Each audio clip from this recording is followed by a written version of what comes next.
My name is Patrick. I'm 19 years old. I'm Asian, so that automatically means I love gaming.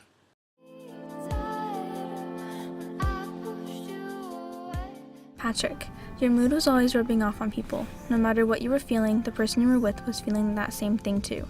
I can't really remember seeing you sad unless you broke up with a girlfriend or something. Since you were always so happy, that made me happy. You were always there for people when they needed you, stranger or friend. It didn't matter what was happening, they always went to you.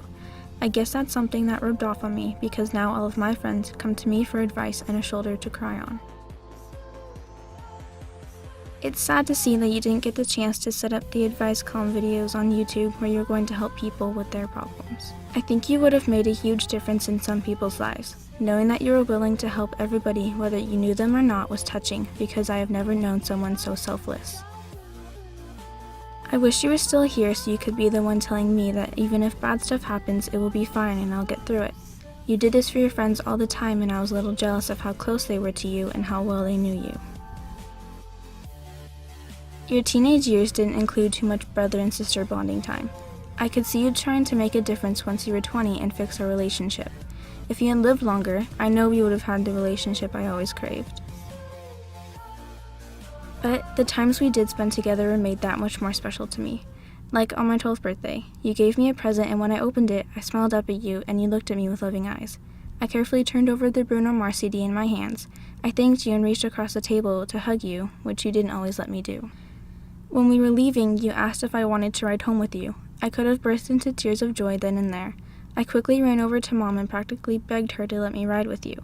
When she finally said yes, I ran over to you with the biggest smile on my face. When we were outside of the restaurant, you smiled and unlocked the car. We climbed into a little lowrider Honda, which, in my opinion, was way too low. The second we were on the road, Bruno Mars started to flow through the speakers.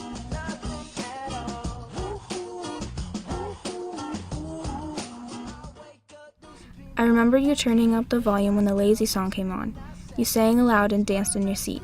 I spent the whole car ride home enjoying the sound of your voice. You may not have been the best singer, but it sounded beautiful to me. That was one of the best moments I had with you in years. I started to think I could have done something to prevent your death. I wish there was something I could have said or done. I started thinking it would have been better if you didn't move out and get that apartment with Kevin. But then I think how much worse it would have been if you died in our own driveway. I've been thinking a lot lately about how you died. People keep saying that it was God's plan to have you taken away so suddenly, but how could it have been? I don't think that was God's intention.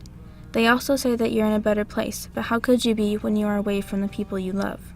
I know I can't blame myself for what happened because it was your own stupid mistake. You should have either waited till daytime or asked for better jacks so the car wouldn't have fallen on you.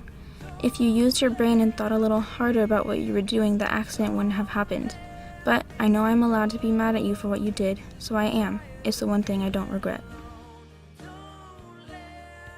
Even if I'm angry, just know that I still love you. If I could go back to the day I found out and tell myself something, it would be that even though it's hard, don't shut people out. I know I did in the beginning and still do it now. I would tell myself to stay strong no matter what and to not push people away in fear of losing them like I lost you. I would tell myself to keep moving forward. I want to be at that place where I listen to my own advice, but I know that I'm not. I know it will take time for me to get there. I don't know how long, but I know it will happen. People tell me that it's going to be okay, but that doesn't really help. What I want more than anything is the advice you would have given me. If you got a problem and you need some advice on it, explain what's happening, and I'll do my best to help you out. And until next time, guys, let's keep it PG.